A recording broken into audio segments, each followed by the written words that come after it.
Okay, welcome to day 3. I know you guys are going to be excited about this because this is Serve Power Day.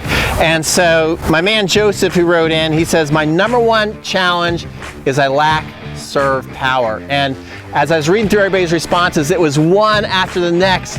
Power, power, I lack power, I want more power. So we're here to bring the power today. So let's get right into this. Remember, this is Serve Tip Week. So if you think I do a decent job, you can give me a tip if you'd like. You don't have to. And you can also send in your video and I'll analyze that and I'll tell you the #1 thing keeping you from adding more power to your serve. It doesn't get any better than that, really. All right, let's get started. Okay, guys, so we're gonna talk about the first power leak, and it's gonna be the easiest one for you to fix, okay? And that is simply the way you're using your legs. Lots of people, when they go to serve, they keep their legs completely still. They're not really loading the legs up, which is robbing them from a lot of power. Also, the way your stance is, we had a lot of people send in videos when we made a 3X Power Serve course. A lot of people had their stance like this. Some people even had their stance like this, okay? Now, this works for some people, but for a lot of people, this is robbing the power away. So the way I want you to stand is the party stance, where you're here at a party and you're coming back this way, and you're just kind of hanging out. Notice how my body is now at a slant here, and what this is going to allow me to do, which I think is super important, is allow me to go to a wind-up to where when I go into my wind-up, my chest is coming back to the back fence. You see, if I'm not having any of that, I'm keeping a lot of my power in my hips. I'm robbing myself of that, right? So look at this. If I'm standing here and I go, and you're never going to see me come back to the back fence, now that's putting all the pressure on my arms to hit the serve. Okay, which you can still hit a lot of power on your serve if you got really good racket head speed, but it's going to be even better if I can come here and now I can start to rock back to you guys. See that? As I'm moving, I'm actually going to look and say hello to you guys and then come into the serve, see?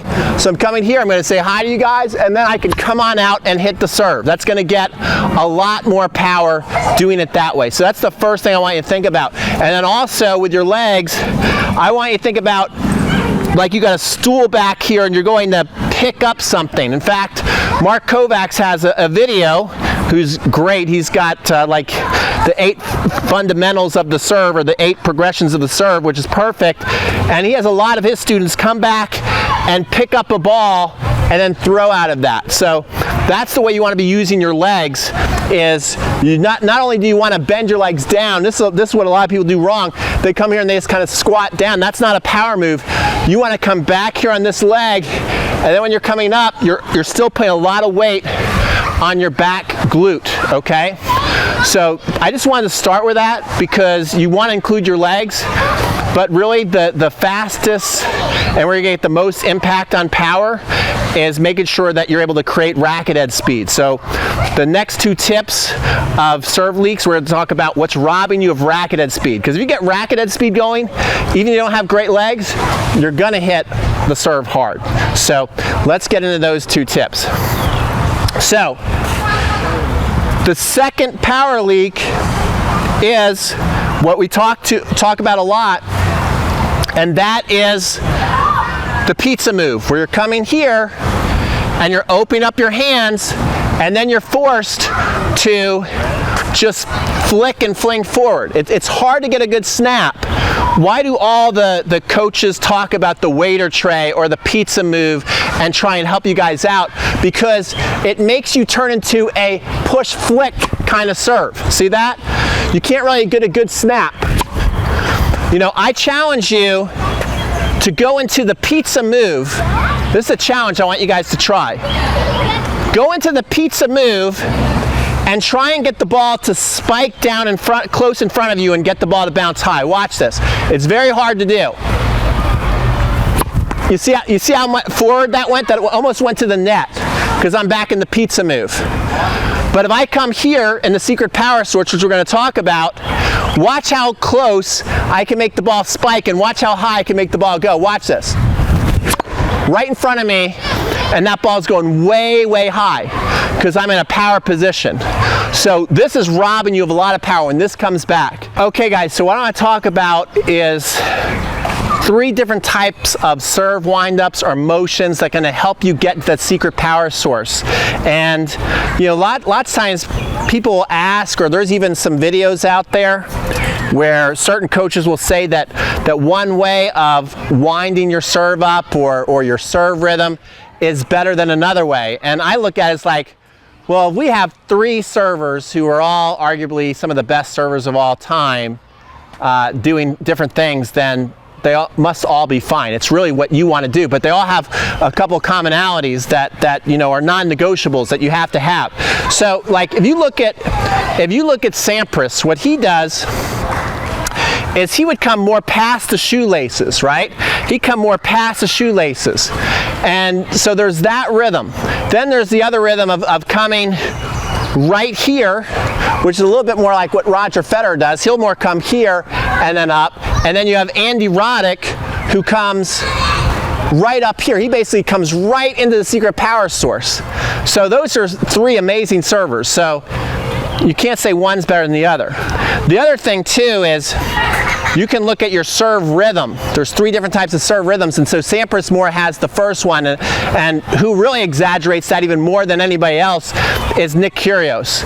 So you got 3 different types of serve rhythms to where you can go, and this is what Nick Kyrgios did, this is what Goran Ivanisevic did, is where you go slow to fast, okay? Slow to fast looks like this, where you go slow, where you make a big move with your body. So if you watch Kyrgios, he makes a big move with his body, but his racket doesn't move, okay? So this is gonna really make him play a lot of catch up at the end, okay? So he'll make a big move with his body, right? Racket doesn't move, and then when he comes up in here, now all of a sudden everything goes fast, and he brings up to the secret power source, and then when his legs go to drive, then boom, everything happens and explodes at once. So that's one way you can go, is you can go slow to fast like this, slow to fast. Now another thing too with that slow to fast is it's going to make you usually have a shorter ball toss. You're pretty much going to be tossing just above the peak to do that. And actually when I did that, it's too bad the camera wasn't back there because that was a really big serve that I did. So again, watch this. Slow to fast is one way to go. Slow to fast. One more time. That rhythm wasn't very good actually. Slow to fast, a little better. And so that's one way to go, but I'm not going to the secret power source until my legs are driving up. Another way to get yourself into the secret power source is you can have a lag, okay? What we're trying to do with these 3 motions is to store up and explode power, okay? Now a lag is gonna have the opposite. Your toss is gonna tend to be higher, and you're in a holding pattern around here, okay?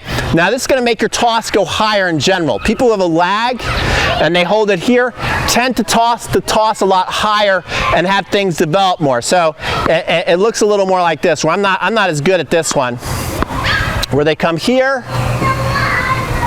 lag, and then go, okay? And I find this to be a harder timing, to be honest. Okay, actually that serve was terrible. So here I go again. I'm gonna come here, lag, and then go up. That was actually a lot better. But again, you're in a holding pattern. See, the biggest mistake people make is they come back behind their head too early. There's nothing holding them back. So the slow to fast holds you back.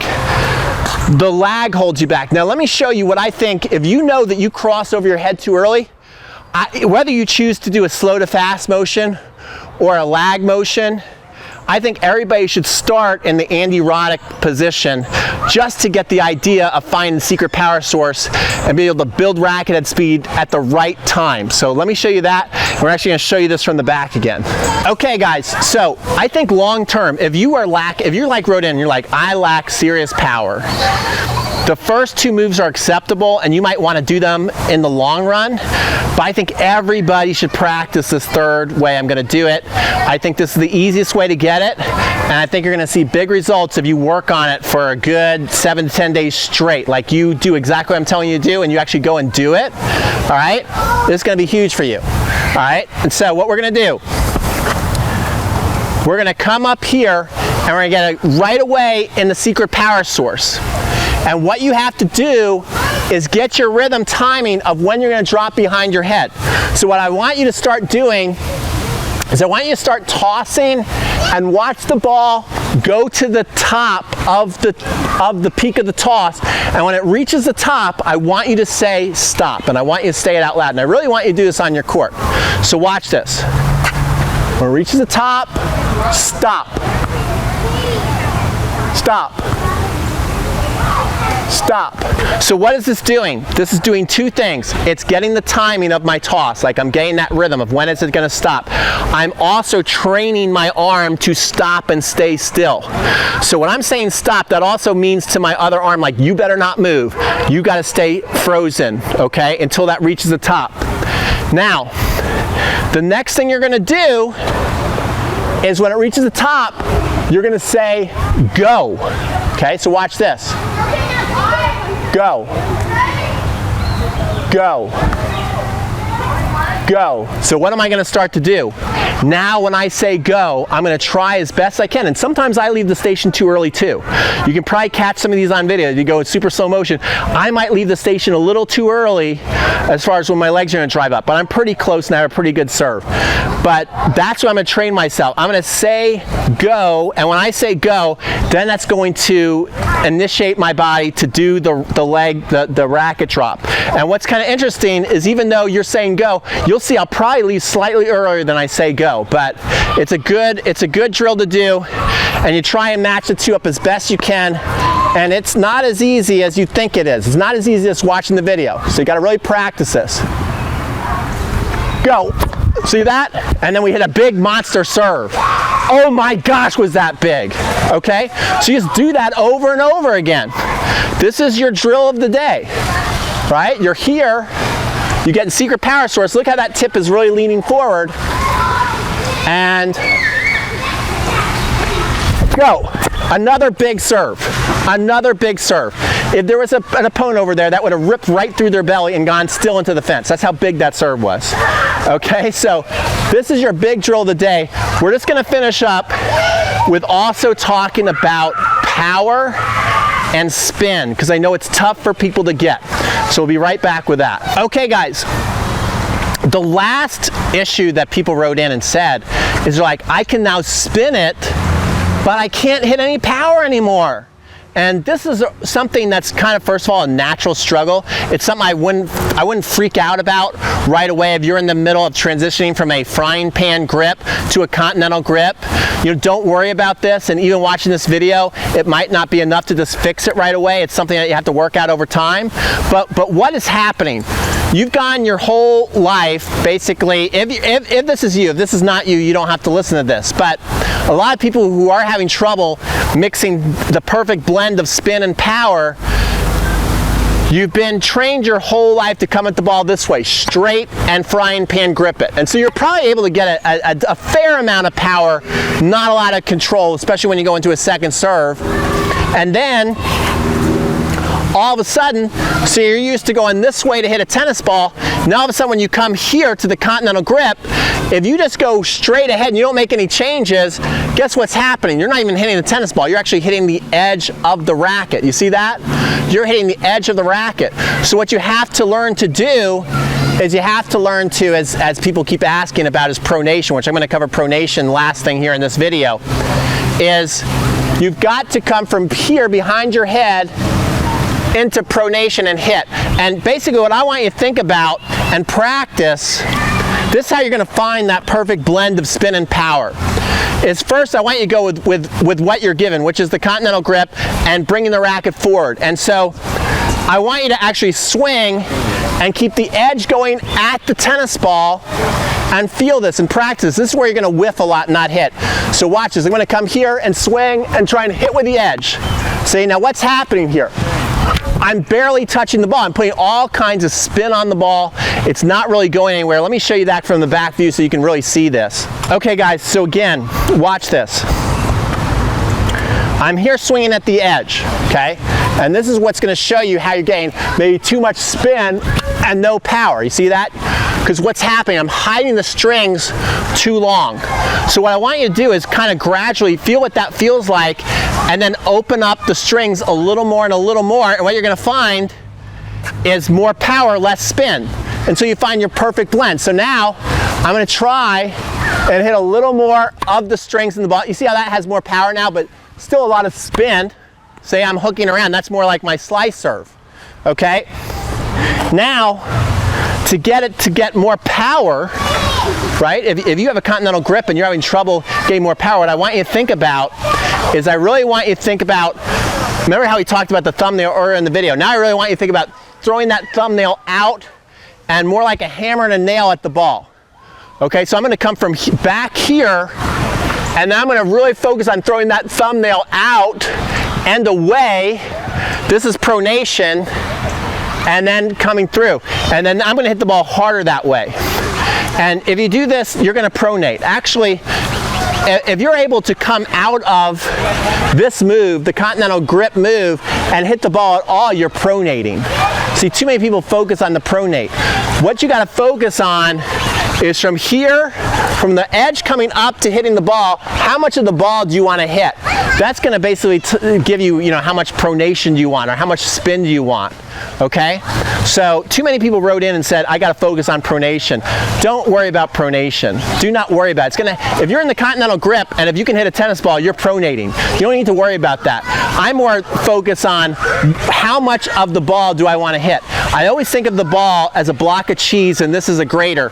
And the more I want thin strands coming through, I'm putting a lot of spin on it. The more I want big fat chunks coming through, I'm hitting flat. So right now I'm going to try and put more big chunks onto the ball here by taking my thumbnail and really exaggerating, pushing it out, hitting square and then even pushing away like a hammer and a nail. And now you're going to see a lot less spin and a lot more power. You see that? Look where I finished. I really exaggerated out there. Again, one more time. Okay? So you can see that's hitting the fence. I'm not even jumping. All right? So there you go, guys. That's serve tip power day. Do you feel the power? Are you ready to go out there and crush some serves? Go out, try some of this. Let me see your videos. If you're having trouble, definitely send in your video. All you gotta do is hit the red button on the video above, and all of a sudden the camera comes on like magic out of nowhere. You hit record, you send it in, and then I'm gonna show you your #1 power problem, and I'm gonna tell you exactly how to fix it. So like if you don't hit that red button, I'm kind of almost questioning like how much do you really want to get better? Do you really want to get better, or are you just saying you want to get better?